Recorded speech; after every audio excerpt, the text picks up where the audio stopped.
ఒక విష పదార్థం అండి.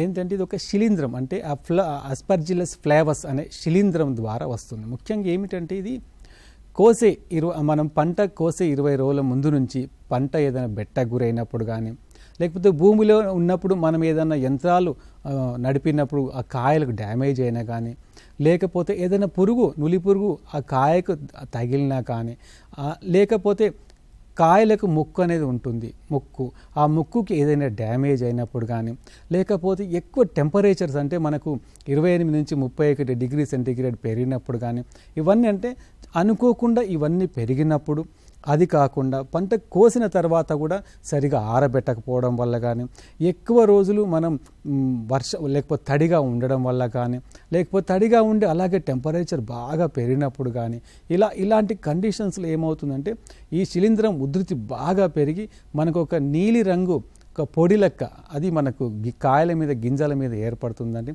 అది మనం చూడగానే గమనించవచ్చు. కాబట్టి ఆ ఉధృతి పెరిగినప్పుడు ఈ శిలీంధ్రం నీలిరంగు కలరు శిలీంధ్రం గింజ లోపలికి వెళ్ళిపోయి గింజంతా వ్యాపిస్తుందండి.